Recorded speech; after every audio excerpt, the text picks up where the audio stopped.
welcome to Real Talk, presented by Scotiabank. Today, we're going to be having an important conversation, and it's a conversation that needs to take place every day, particularly in hockey. It'll be regarding diversity and inclusion. So it's a fantastic opportunity to listen and, more importantly, to learn. Our guest today will be Jonas Worth, the Director of Partnerships and Development at You Can Play, and none other than Nick Suzuki, the Montreal Canadiens ambassador for You Can Play, and also obviously an important part of the organization. So let's get straight to that conversation. And we're very lucky to be joined by two very special guests. Obviously, we have Jonas Worth here. He's the Director of Partnerships and Development at You Can Play. Welcome, Jonas. Thanks very much for having me. And some of you maybe will recognize our other guest, none other than Montreal Canadiens forward Nick Suzuki, who is also the You Can Play ambassador for the team. Welcome, Nick. Hey, thank you for having me too.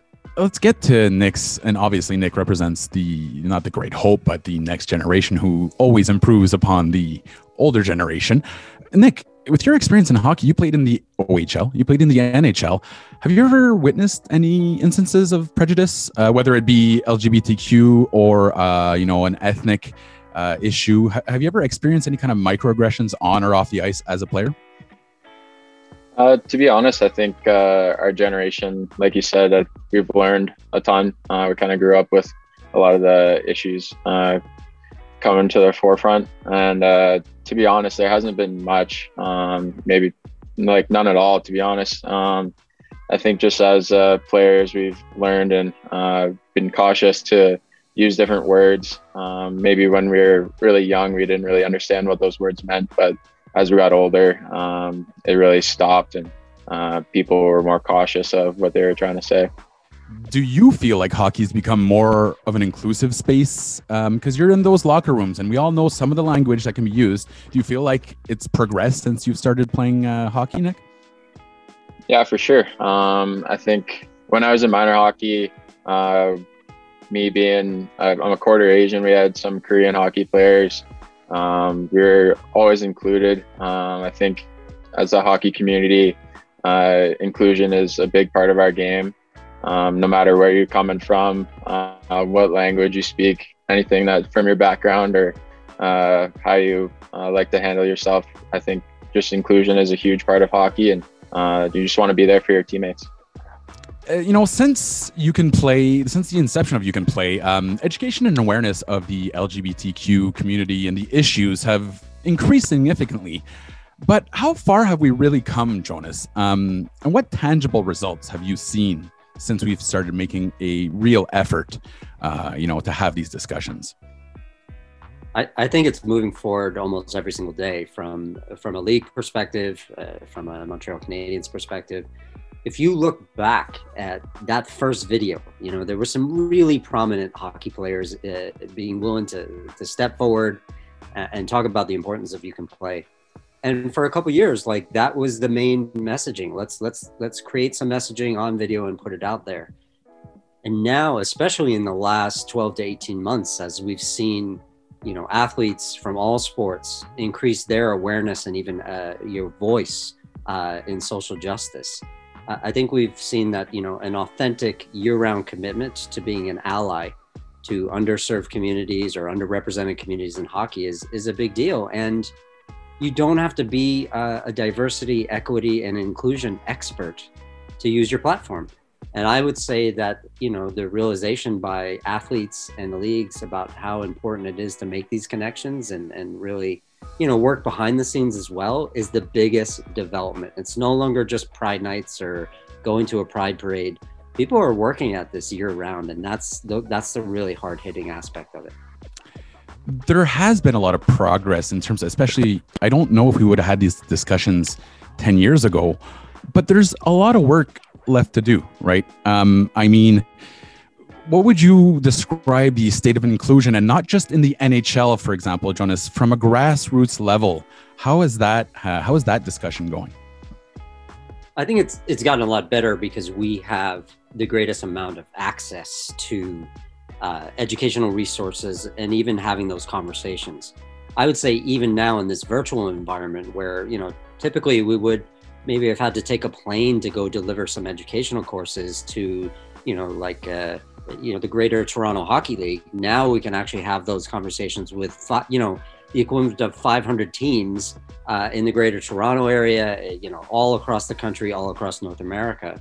And that reach into grassroots education, you're seeing the ripple effect. And like when NHL agent Bane Pettinger came out last fall of 2020, his younger clients, guys like Connor McDavid were like, no problem.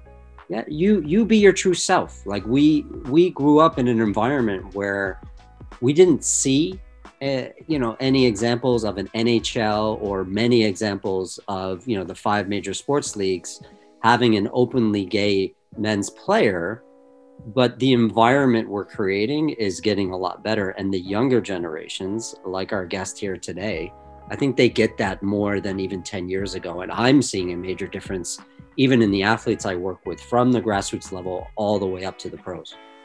Inclusion is a very important part. Now, the next step, obviously, and Jonas, please, like, correct me if I'm wrong here, is using those platforms as you had spoken about earlier.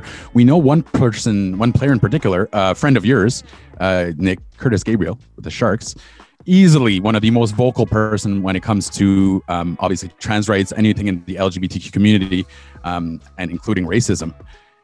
We've had players that are starting to speak out against racism recently. The George Floyd incident brought that to the forefront. Do you think players are getting more comfortable, Nick, nowadays talking about this? And not just publicly, but privately in the locker room. Do you guys have these discussions?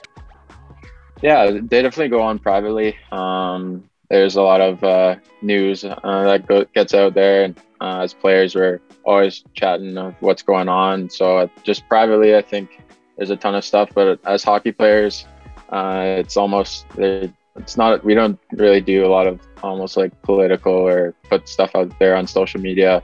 It just hasn't been a thing, but it's been nice to see guys get on social media, say what they're feeling. Like Curtis, he's been doing a great job of educating himself and speaking his true self. So it's something that's getting into hockey. Some other sports have been doing it for a bit longer, but it's good to see some of the players getting on social media to help out. Jonas, what would you suggest to a player that perhaps doesn't feel comfortable? And it's not necessarily from a nefarious point of view. It's perhaps just that they don't quite understand it or they don't want to represent certain communities. What's the message to the players that are perhaps don't feel comfortable, discussing these subjects? I would say follow Curtis's lead, because what he has demonstrated really well is that you don't need to be a diversity, equity, and inclusion expert to leverage your platform and bring underrepresented communities in hockey, whether we're talking about the LGBTQ plus community, whether we're talking about race, whether we're talking about social class, even first language, right? You can use that platform and say, I'm not an expert, right? And in this space, unlike on the ice, right? You've spent thousands of hours perfecting your craft on the ice. So you're trained to be an expert. You feel that need to have that high level of confidence, that high level of expertise. This is a space where you don't have to be an expert. In fact, you can probably spend every single day behind the scenes or on your social media platform learning. And it's okay to be uncomfortable in that situation. And we almost want to get comfortable being uncomfortable. So what I would say is it doesn't require expertise. If you are centering the impacted when it comes to marginalized or underrepresented communities in hockey, that's a great way to use your platform. And I would encourage anyone who's comfortable doing so to do it. And if not, do the work behind the scenes, right? Do the work on your own to, look into what are the barriers for different communities to get involved in hockey or to even just be a fan. And if you do that work behind the scenes, that's probably more authentic and impactful than anything else. I'd like to bring up homophobia. I think it's something that we've seen it in hockey. I've been in locker rooms. I don't think it was, obviously, perhaps without the knowledge that you're trying to hurt someone, but it's a language that we hear a lot in locker rooms. We hear it at practice. Let's face it, Nick. I mean, there's some words that just simply shouldn't be used anymore. What type of steps can we take to completely erase that type of hurtful language? So what type of discussions, like you're a younger player, would you ever be able to go up to, let's say, a veteran that maybe hasn't gone through the same type of experience as you have, or hasn't learned as much as you, and say like, hey, you got to stop using that word? Because you're in a tricky situation, right? You can't just be talking to veterans and telling, they'll be like, hey, shush now, So would you be able to do that? I think so. I feel pretty comfortable with our group. Our leadership group has done a great job of including us young guys. They don't see us as young players, or they just see us as part of the team. I can talk to them about anything. Jonas, I'd like to get your perspective on this, because obviously there's some intersectionality here. We've talked about a lot of different things, making it comfortable for people, whether or not they want to come out. Obviously, that's their own choice. But what kind of tangible steps do you think NHL teams can take to erase that type of hurtful language from the everyday discourse? Well, let's start with the most important thing, winning, right? That's what we're here to do. We're here to lift the Stanley Cup. And if you think back to every single interview in a Stanley Cup winning locker room, you very rarely hear some guy say, I hate my teammates. Everybody talks about a family environment. They talk about how we were basically a family, and that's how we hold each other up. And when you foster an inclusive climate, including the language and a culture of respect, that could be for anything. That could be for your ethnicity. That could be for your choice in who you love. That could be, even respecting the guys who maybe come from Europe and were maybe not raised in as progressive cultures. You have to be able to meet them where they're at, right? If some guy grew up in, an Eastern European culture that is maybe less tolerant of LGBTQ culture, and he's just learning the values of diversity and inclusion for the first time, let's respect where they're coming from, meet them where they're at, and we'll build this culture of respect and accountability. It's okay to make mistakes. You're going to make mistakes in this journey. But if we're building that family environment, the one that really inclusive climate, that's going to actually foster a winning mentality of togetherness, it might not be that we are the first team that has an openly gay player, but it might make it a lot more comfortable for the player who has maybe a sibling who's a member of the LGBTQ community, maybe parents, maybe a really good friend.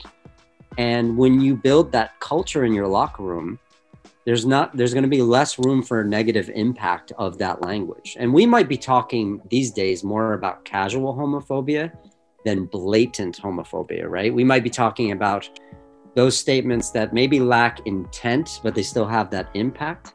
We want to reduce that impact for sure. And we want to create this environment for winning, because inclusive values are championship values. And honestly, like I said, nobody ever said when they lifted the Stanley Cup, they're like, we won, but I hate my teammates. No, it's a family environment. It's built on a culture of respect and accountability. We hold each other accountable. And that's really what we want to talk about from a You Can Play perspective, is like, we want the same outcomes, and that, a real win for us is that inclusive climate where people can really bring their true selves. Well, then let's think about that. Let's think long term a little bit. I'm going to throw this to Jonas, and then I'm going to ask Nick afterwards. But what type of practical solutions? Let's say you have open power to enact any type of not rules, but obviously suggestions and programs to make hockey a little more inclusive. What type of changes would you make if you had the power to do them immediately right now, Jonas? For me, it wouldn't even be a massive change. What I would like to do is bring some of these conversations in a convenient location for the players, so we can talk about what we just discussed. Like, hey, none of you may know a single member of the LGBTQ community, but here's what you might not see, right? Numerically speaking, you probably do know someone that just hasn't been able to bring their true self and maybe, get to the point where they trust you with their own identity or expression, but they exist. And then talking about the positive impact that fostering this inclusive climate can create. Honestly, if you gave me 30 minutes with the Habs roster during preseason, I think I could convince them. And if we can, duplicate that, which we are actually trying to do at You Could Play, even in developing like digital mediums where we can have these conversations, I think it would be really impactful. And that's something that I think we can achieve right now, right? We don't have a massively diverse player demographic in the NHL yet, but we've seen how it's expanding. Yeah. We've seen, the impact of, Canada's a very multicultural place, and we embrace that diversity for the most part, right? And I think you've seen the positive impact on, on the hockey community as a whole, and that's going to impact who becomes a pro. So if we can bring that similar attitude and mentality through some simple training with the players, I think we can have a bigger discussion about, one, you don't need to be an expert to embrace this, and two, it can have a positive impact even if you don't have an LGBTQ player in your locker room. And how would the players react to that, Nick, to just having a session, to sitting down and maybe perhaps opening their minds to some of these new ideas? Not everyone has gone through the same journey as you. Some of them are a little older. How do you think the Canadiens locker room would react to that? Yeah, I think it'd be good for players. There's other small segments that we get to learn about in preseason, some videos, other aspects of life. So I think just half an hour, even with Jonas, just to learn with what everything is going on. I think it would go a long way for the players just to know just a little information about it. In junior, we got to meet with Brock McGillis. So he brought up the thing that if you heard one of your teammates say an inappropriate word, you could call them out, and they'd have to do like 20 push-ups or something. Just a little thing like that to keep guys accountable. And what would you say, Nick, to perhaps some younger players, as Jonas was saying, that haven't quite, I guess, not come to terms, but haven't quite, finalized their own identity? They're kind of struggling with it right now and wondering whether or not the NHL, respects them and has a place for them. What would you say to those younger players that haven't quite found themselves?